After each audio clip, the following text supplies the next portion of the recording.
Hello students, class 11th accountancy में हम लोगों ने चैप्टर 4 स्टार्ट किया था, अकाउंटिंग स्टैंडर्ड, जिसका क्वेश्चन नंबर 13 तक हम लोगों ने सॉल्व कर लिया है।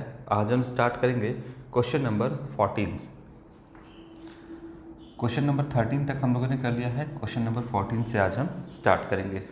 चलिए क्या कहता है देखते हैं। प्रेजेंटेशन ऑफ फाइनेंशियल इंस्ट्रूमेंट, है ना।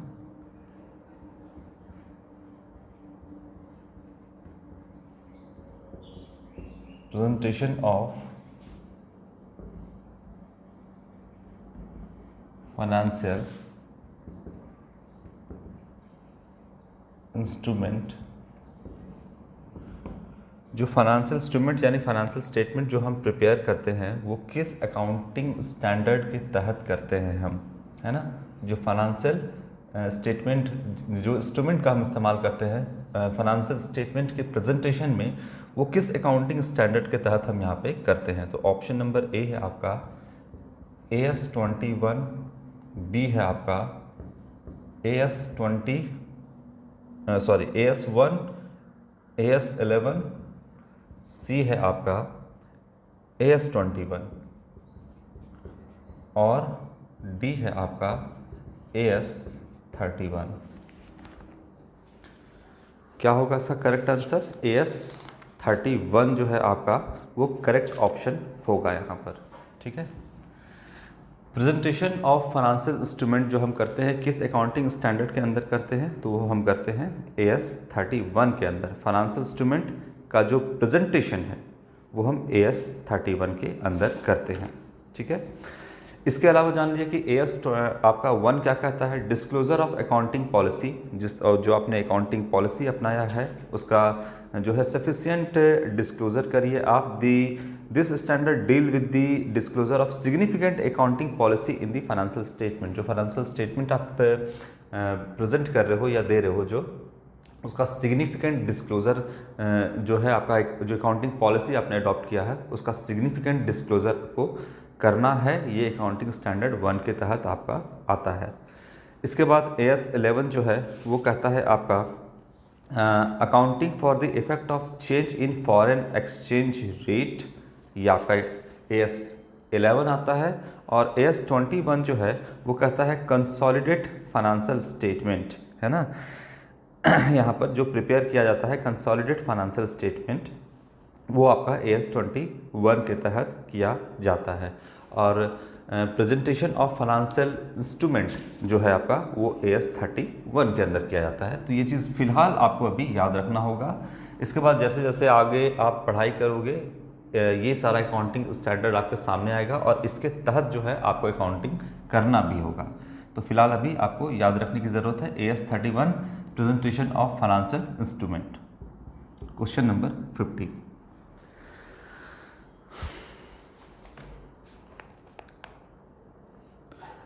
IASC, head office of IASC, है ना।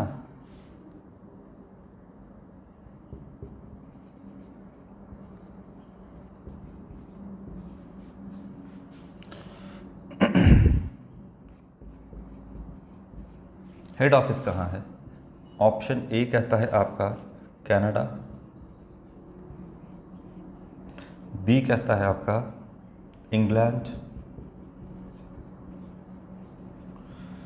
सी कहता है आपका अमेरिका और डी कहता है आपका फ्रांस। कहाँ है आपका हेड ऑफिस? IASC का सबसे पहले आप फुल फॉर्म बताओगे। IASC का फुल फॉर्म क्या होता है? इंटरनेशनल अकाउंटिंग स्टैंडर्ड कमिटी, है ना। इंटरनेशनल अकाउंटिंग स्टैंडर्ड कमिटी, ये इसका फुल फॉर्म होता है, ठीक है। कब इस्टेब्लिश किया गया था ये भी डेट आपसे हम पूछेंगे। क्वेश्चन नंबर 1 में ही मैंने आपको बताया था 29 जून 1973, है ना। 29 जून 1973 को इंटरनेशनल अकाउंटिंग स्टैंडर्ड कमिटी का इस्टेब्लिशमेंट किया गया था। इसका हेडक्वार्टर आपका जो है कैपिटल सिटी ऑफ इंग्लैंड यानी लंदन में है आपका, ठीक है। यानी आपका किस हेड ऑफिस कहाँ है, तो इंग्लैंड में। इंग्लैंड में कहाँ है, तो आपका लंदन में, कैपिटल सिटी ऑफ इंग्लैंड में। ठीक है, तो आपका इंटरनेशनल अकाउंटिंग स्टैंडर्ड कमेटी के तहत इसके अंदर जो है आपका वो the institute of chartered accountant of India and the institute of cost and work accountant of India भी इसके अंदर इसके तहत काम करता है। The institute of chartered accountant of India जो है वो टाइम टू टाइम जो इंडिया में जितने अकाउंटेंट काम कर रहे हैं उनको गाइडलाइन प्रोवाइड करता है कि किस तरीके से काम करता है। अभी टोटल नंबर ऑफ जो अकाउंटिंग स्टैंडर्ड है वो 32 है ना।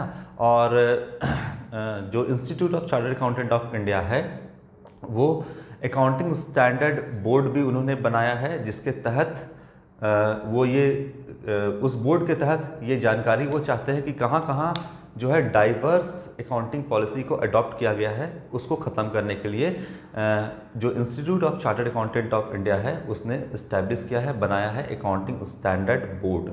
ठीक है, तो इसका फिलहाल जानना है आपको कि हेड ऑफिस कहाँ है, तो इंग्लैंड में है, लंदन में है। ठीक है, बाकी तो इसमें आप देख लोगे कि कहाँ है इसका, तो कनाडा नहीं, अमेरिका नहीं, फ्रांस नहीं, इसमें कोई ऑप्शन आपको समझाने लायक नहीं है, सीधा आप इसमें इंग्लैंड टिक करोगे या फिर आपका लंदन भी दे सकता है, तो वो भी आप यहाँ पर टिक करोगे। ठीक है, तो क्वेश्चन नंबर 15 हो गया आपका। इसके बाद question number 16।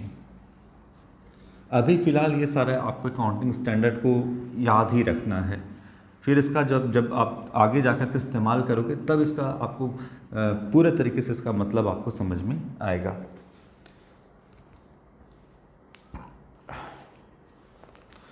Question number 16। Following are the objective of accounting standard.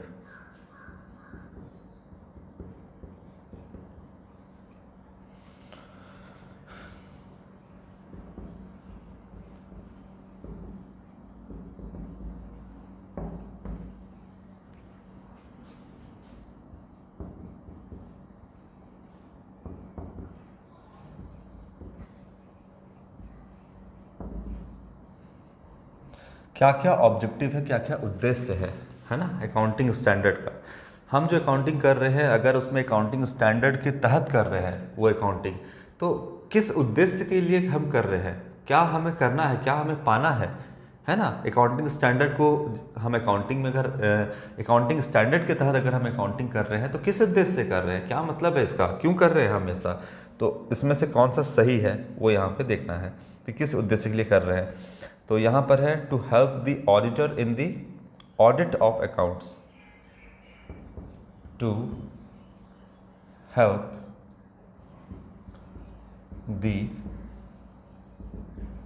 Auditor, है ना, auditors in the audit of accounts. B,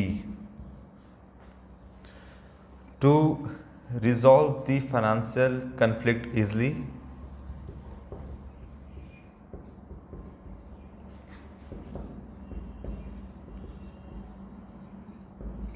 financial conflicts easily,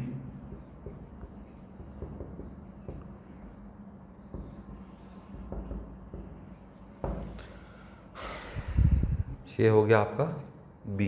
सी कहता है आपका to make financial statement more meaningful and comparable, to make financial statement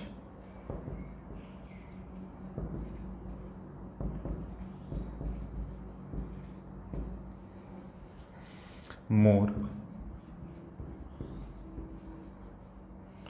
meaningful and comparable. क्या होगा इसमें, 3 हो गया, 4 एक और है आपका, ऑल ऑफ दीज या ऑल ऑफ दी अबव। चलिए, इसमें से क्या ऑब्जेक्टिव है, यानी जो हम अकाउंटिंग स्टैंडर्ड को फॉलो कर रहे हैं, अकाउंटिंग स्टैंडर्ड के तहत जो हम अकाउंटिंग यहाँ पे कर रहे हैं, तो इसका क्या उद्देश्य है। जनरली एक्सेप्टेड अकाउंटिंग प्रिंसिपल तो आपका था ही, various accounting concept and convention तो आपका था ही, तो फिर क्या ज़रूरत पड़ गया आपका अकाउंटिंग स्टैंडर्ड को भी फॉलो करने का, यानी कोई स्टैंडर्ड होना चाहिए अकाउंटिंग करने का। क्यों हमको अकाउंटिंग स्टैंडर्ड को लाने की ज़रूरत पड़ी, क्या उद्देश्य था, है ना। अकाउंटिंग जो आपका कंसेप्ट एंड कन्वेंशन तो पहले से था, तो क्या ज़रूरत पड़ गया, तो अकाउंटिंग जो आपका हो रहा था दुनिया भर में वो डाइवर्स अकाउंटिंग हो रहा था। मतलब कहने का है कि हर लोग अपने अपने तरीके से अकाउंटिंग कर रहे थे, जिससे नुकसान ये हो रहा था कि आप एक दूसरे के रिजल्ट को कंपेयर नहीं कर पा रहे थे। हर लोग, हर अकाउंटेंट अपने तरीके से जो अकाउंटिंग करेगा, हर फर्म, हर बिजनेस जब अपने तरीके से अकाउंटिंग करेगा तो वो कंपेयर के लायक नहीं रह जाएगा, फिर उससे एग्जैक्टली आप कोई मीनिंग भी नहीं निकाल पाओगे, है ना। दो फाइनेंशियल स्टेटमेंट को सामने रखोगे, दोनों डाइवर्स अकाउंटिंग पॉलिसी यानी अलग अलग अकाउंटिंग पॉलिसी को अडॉप्ट करके बनाया गया है, आप उसको कंपेयर नहीं कर पाओगे, फिर ना इससे कोई आप मीनिंग निकाल पाओगे ना इससे निकाल पाओगे, क्योंकि हर किसी का अपना अपना है, अपने अपने तरीके से उसमें मीनिंग निकला हुआ है। तो इसका मतलब है कि फिर ऑडिटर को भी बहुत दिक्कत होगा। ऑडिटर कौन होता है, ऑडिटर वो होता है जो सारे बुक्स ऑफ अकाउंट को चेक करता है कि कोई मैनिपुलेशन तो नहीं है, कोई फ्रॉड तो नहीं किया गया है, सब कुछ सही तो है अकाउंट्स में जो किया गया है। तो ऑडिटर का ये काम होता है कि सिर्फ उस बुक्स ऑफ अकाउंट को जो प्रिपेयर किया गया है अकाउंटेंट के द्वारा, उस बुक्स ऑफ अकाउंट को देखे कि सब कुछ सही है या नहीं, शक की नज़र से ना देखे, है ना, कि कुछ गलत ही होगा, लेकिन हाँ कुछ गलत हो सकता है, तो उसको आइडेंटिफाई भी करे और उसको जो है उसको डिस्क्लोज़ भी करे। किसके बीच में करें डिस्क्लोज, तो जो यूज़र्स है उसके बीच में आप डिस्क्लोज कर सकते हैं, जो ऑनर है, जो इक्विटी शेयर होल्डर हैं अगर कंपनी की बात करें, तो एनुअल जनरल मीटिंग में, एजीएम में, उसको आप उस बात को रख भी सकते हैं, बोल भी सकते हैं, बता सकते हैं, है ना। तो ये सारा काम होता है ऑडिटर का कि बुक्स ऑफ अकाउंट को चेक करना, शक की नज़र से नहीं, लेकिन हाँ ये ज़रूर देखना है कि कोई मैनिपुलेशन तो नहीं किया गया है, वो काम होता है ऑडिटर का। और ऑडिटर को अकाउंटिंग स्टैंडर्ड जो है वो हेल्प करता है, सहायता करता है कि आप जो अकाउंटिंग आपके सामने है, जो फाइनेंशियल स्टेटमेंट आपके सामने फर्म का प्रेजेंट किया गया है वो ट्रूथफुल है या नहीं, ये कैसे इंश्योर करेगा कोई भी ऑडिटर। तो वो अकाउंटिंग अगर स्टैंडर्ड के तहत वो अकाउंटिंग किया गया है, फाइनेंशियल स्टेटमेंट प्रिपेयर किया गया है, तो बहुत आसान होता है, बहुत हेल्प करता है अकाउंटिंग स्टैंडर्ड ऑडिटर को ऑडिट रिपोर्ट देने में, ठीक है। तो यहाँ पर अब सबसे पहला क्या है कि क्या उद्देश्य है, तो to help the auditors in the audit of accounts, बिल्कुल हेल्प करता है, सहायता करता है ऑडिटर को ऑडिट करने में। ऑडिट मतलब बुक्स ऑफ अकाउंट को चेक कर रहा है कि सब कुछ ठीक ठाक है या नहीं, सब कुछ जैसे कहा गया है बिल्कुल ट्रूथफुल तरीके से फाइनेंशियल स्टेटमेंट को प्रेजेंट किया गया है या नहीं, ये काम ऑडिटर का है ना, कि कहीं कोई मैनिपुलेशन तो नहीं है, कहीं तो कोई फ्रॉड तो नहीं है ना। तो ये सारा काम होता है ऑडिटर का, और अकाउंटिंग स्टैंडर्ड के तहत अगर वो फाइनेंशियल स्टेटमेंट प्रिपेयर किया गया है तो ऑडिटर को काफ़ी हेल्प हो जाता है कि हाँ सब कुछ सही तरीके से किया गया है, तो गलत भी होगा तो वो तुरंत पकड़ लेगा कि ये अकाउंटिंग स्टैंडर्ड के तहत आपने काम नहीं किया है, ये काम आपने गलत किया है। तो ये हेल्प करता है ऑडिटर को ऑडिट जो है करने में बुक्स ऑफ अकाउंट को। तो to help the auditor in the audit of accounts, ये बिल्कुल सही है, ये उद्देश्य है अकाउंटिंग स्टैंडर्ड का कि ऑडिटर को हेल्प करे ऑडिट करने में बुक्स ऑफ अकाउंट को, ठीक है। इसके बाद है कि to resolve the financial conflict easily, अगर फाइनेंशियल स्टेटमेंट में कोई कन्फ्लिक्ट है, कोई झंझट है आपका, है ना, तो उसको भी रिसॉल्व करेगा। क्यों, क्योंकि देखिए अकाउंटिंग स्टैंडर्ड के तहत अगर कोई चीज़ बनाया जाता है तो वो बिल्कुल सही होना चाहिए, स्टैंडर्ड को फॉलो किया जा रहा है ना बच्चे। तो अगर स्टैंडर्ड को फॉलो किया जा रहा है, कोई भी कन्फ्लिक्ट आता है तो जाहिर सी बात है कि यहाँ पर आपका उस प्रॉब्लम को ईजिली रिसॉल्व किया जा सकता है। क्लियर है।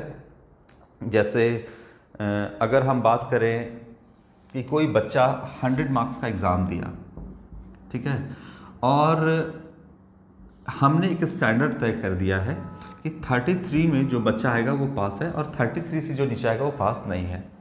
अब कोई बच्चा एग्जैक्टली 33 लाता है तो वो बोलेगा हम पास हो गए, कोई बच्चा यहाँ पर बोलेगा 32 नंबर लाया और वो बोलेगा कि एक ही नंबर तो कम लाया, हम भी पास कर देंगे।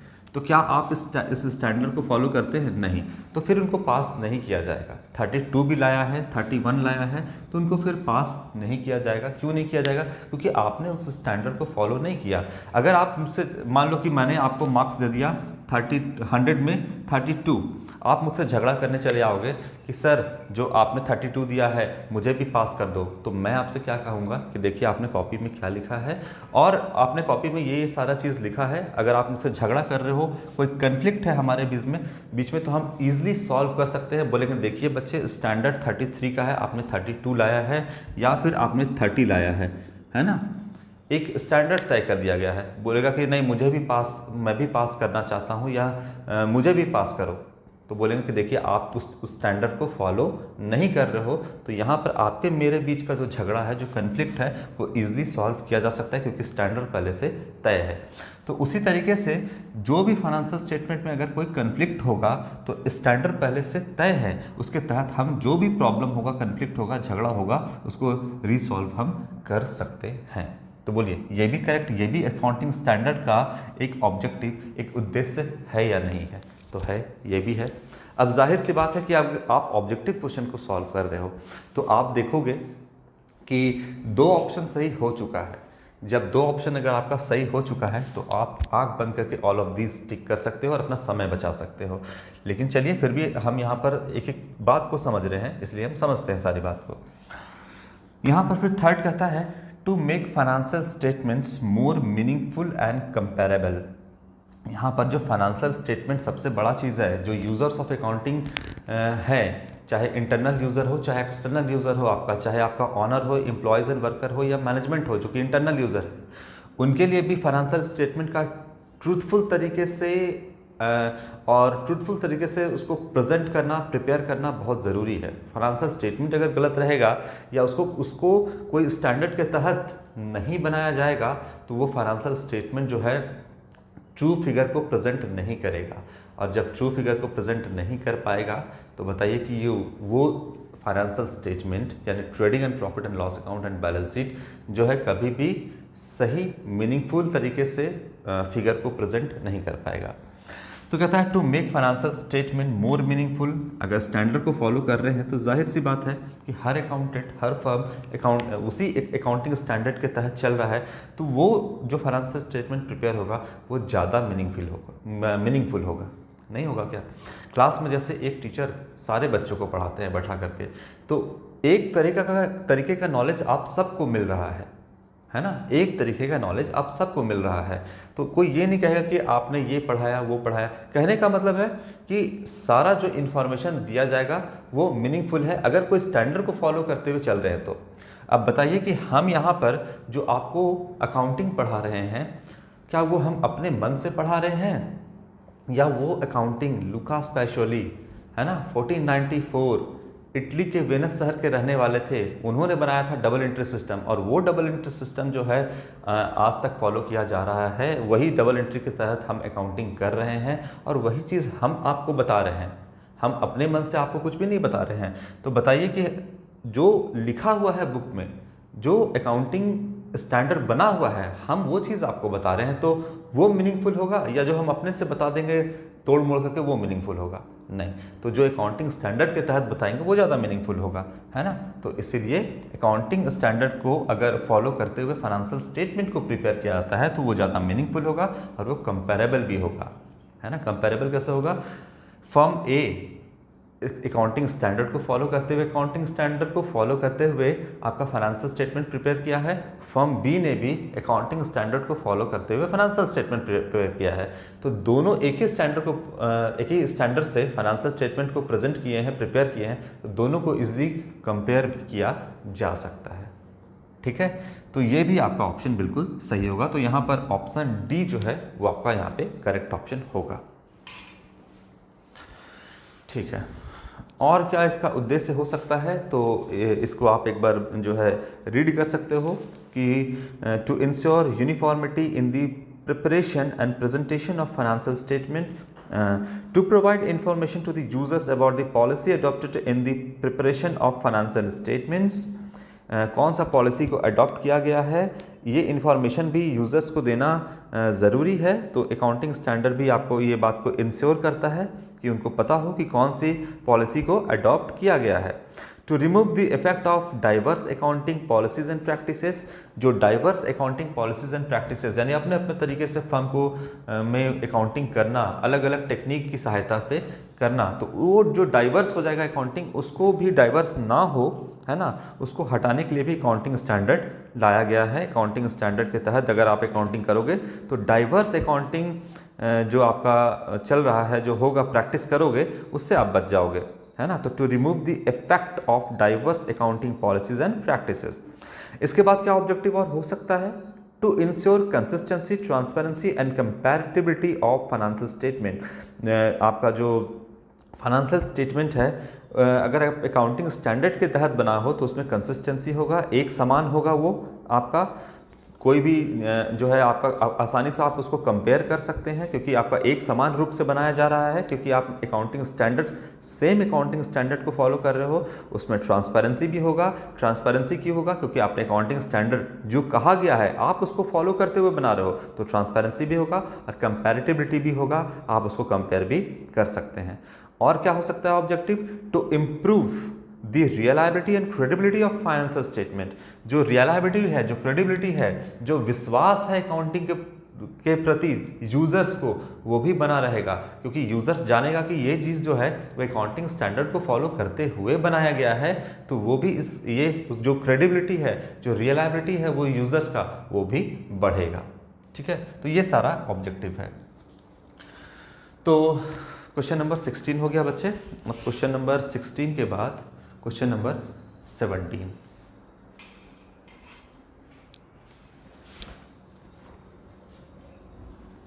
इसको हटाते हैं।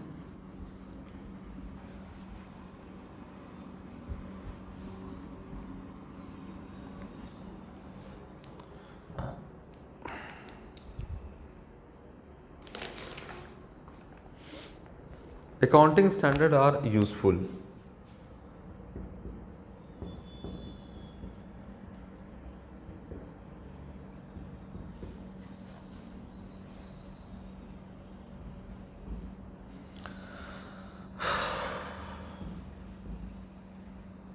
यूजफुल किसके लिए है?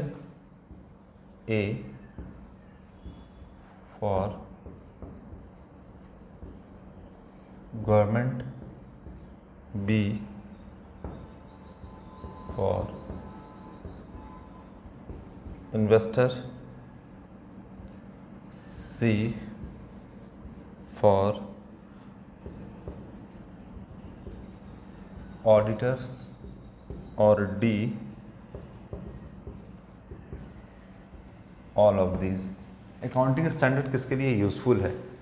तो यहाँ पर अगर देखा जाए तो सारे लोगों के लिए यूज़फुल तो है ये, है ना, लेकिन ज़्यादा यूज़फुल आपका है ऑडिटर के लिए। ऑडिटर को ऑडिट करना है बुक्स ऑफ अकाउंट, तो यहाँ पर आपका ऑप्शन सी होना चाहिए था।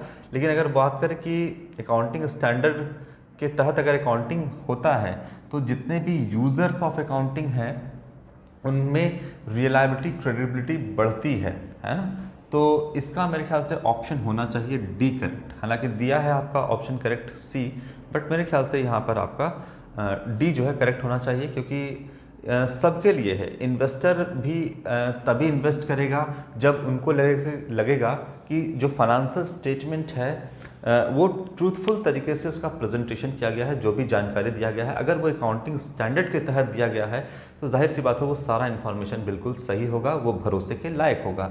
इसलिए यूज़फुल तो आपका इन्वेस्टर के लिए भी है, ऑडिटर के लिए भी इस्तेमाल है। ऑडिटर को तो बुक्स ऑफ अकाउंट को ऑडिट करना है, चेक करना है सारा, कोई मैनिपुलेशन है या नहीं है उसमें, तो ये भी अगर अकाउंटिंग स्टैंडर्ड के तहत किया गया है तो ये भी आसान होगा। गवर्नमेंट को भी आपको करना होगा अकाउंटिंग स्टैंडर्ड, वो भी जो है अलग अलग बिजनेस को सब्सिडी देती है। या फिर अगर बात करें टैक्स अथॉरिटी की, तो टैक्स का कैलकुलेशन किया जाना है, आपका टैक्स पे करना है बिजनेस को, तो अगर वो अकाउंटिंग स्टैंडर्ड के तहत बनाया गया है तो जाहिर सी बात है कि उसका प्रेजेंटेशन जो है वो ट्रूथफुल होगा, जिसकी वजह से टैक्स अथॉरिटी भी ये कह सकती है कि हाँ अकाउंटिंग ट्रूथफुल तरीके से किया गया है, यानी टैक्स भी आपका सही तरीके से उसमें भरा जा सकता है, भरा जाएगा। तो सबके लिए एक तरह से अकाउंटिंग स्टैंडर्ड जो है यूज़फुल है। ज़्यादा यूज़फुल तो आपका यहाँ पे इन्वेस्टर के लिए है, लेकिन इस्तेमाल तो हर कोई अकाउंटिंग स्टैंडर्ड का जो है कर रहा है ये जानने के लिए कि ट्रूथफुल तरीके से प्रेजेंटेशन किया गया है या नहीं, तो मेरे ख्याल से ये ऑप्शन डी होना चाहिए। ठीक है, चलिए 18 नंबर क्या कहता है।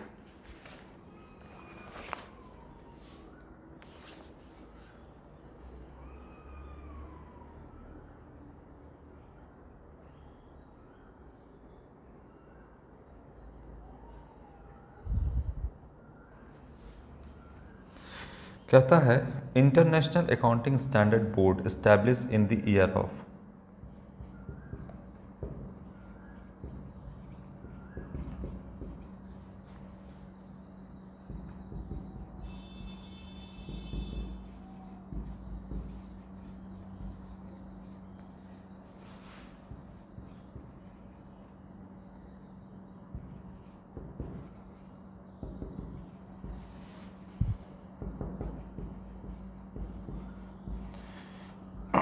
In the year of, A option क्या क्या दिया देखते हैं, 2002, बी 2001, सी 2003 एंड डी 2004।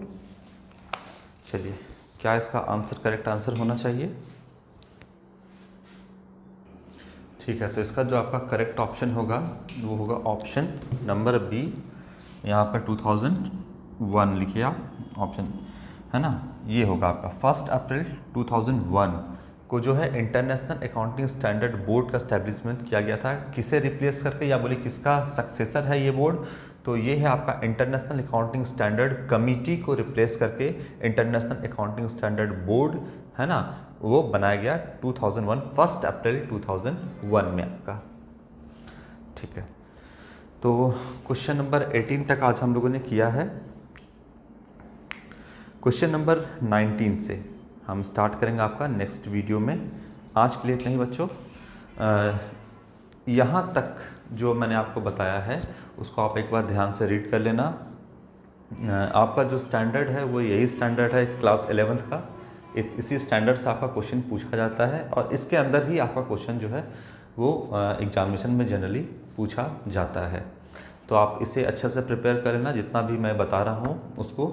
इसके अलावा एक काम और आप लोग कर लेना कि जितना भी अकाउंटिंग स्टैंडर्ड दिया गया है 32 अकाउंटिंग स्टैंडर्ड, उसको एक बार आप अच्छे से रीड कर लोगे, ताकि कोई भी अकाउंटिंग स्टैंडर्ड से अगर क्वेश्चन पूछा जाए, अभी सिर्फ रीड करना है। अभी जो है आपको उसके फुल डिटेल में नहीं जाना है। फुल डिटेल में अगर अभी जाओगे तो फिर जो है बहुत ज़्यादा आपको अभी पढ़ाई करना होगा। फुल डिटेल में हम जाएंगे जब आपका क्लास जो है आगे बढ़ेगा, जब उस चैप्टर में हम आएंगे जहाँ पे आपका अकाउंटिंग स्टैंडर्ड को फॉलो किया जाता है ना, तो उस जगह पे हम आपको डिटेल में बताएंगे कि कैसे कैसे किया जाता है। जैसे कैश फ्लो स्टेटमेंट है आपका AS3 रिवाइज जो है, तो वहाँ पर अकाउंटिंग स्टैंडर्ड को कैसे फॉलो किया जाता है, किस तरीके से अकाउंटिंग स्टैंडर्ड के तहत कैश फ्लो स्टेटमेंट प्रिपेयर किया जाता है, और भी जो आपका अकाउंटिंग स्टैंडर्ड फॉलो किया जा रहा है। जैसे जो आपका इंटैंजिबल एसेट का जो हम करते हैं अकाउंटिंग AS26 के तहत, है ना, अकाउंटिंग स्टैंडर्ड 26 के तहत जब हम गुडविल का वैल्यूएशन करेंगे तो वहाँ पर भी मैं आपको बताऊंगा कि किस तरीके से क्या किया जाता है। तो फिलहाल अभी आपका काम है कि जितना भी अकाउंटिंग स्टैंडर्ड है उसको याद रखिए। जो इम्पोर्टेंट डेट वगैरह जो है वो आपको याद रखना है।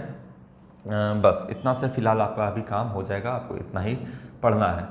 बेसिकली अभी आपको थ्योरेटिकल पार्ट पढ़ना है कि कौन सा अकाउंटिंग स्टैंडर्ड के तहत क्या आता है। ये चीज़ आप याद रखोगे तभी तो आप जब उसका डिटेल एक्सप्लेनेशन है वो जानोगे। तो पहले फ़िलहाल आपको ऊपर ऊपर रीड कर लेना है, जानना है कि किस अकाउंटिंग स्टैंडर्ड के तहत क्या काम किया जाता है। ठीक है, ये कर लोगे। इसके बाद ये चैप्टर में टोटल नंबर ऑफ जो क्वेश्चन है वो 31 है। 31 तक हम लोग कर लेंगे। फिर और कोई क्वेरी होता है, कोई आपको दिक्कत है इसके अंदर से, तो फिर उसे भी हम सॉल्व करेंगे। चलिए, तो जहाँ तक मैंने कर लिया है वहाँ तक आपको एकदम जो है पता होना चाहिए। कोई भी ऑप्शन ऐसा ना हो कि आपसे गलती हो जाए, जहाँ तक मैंने आपको बताया है। ठीक है, तो चलिए क्वेश्चन नंबर 19 से हम नेक्स्ट वीडियो में करेंगे। आज के लिए इतना ही। Thank you.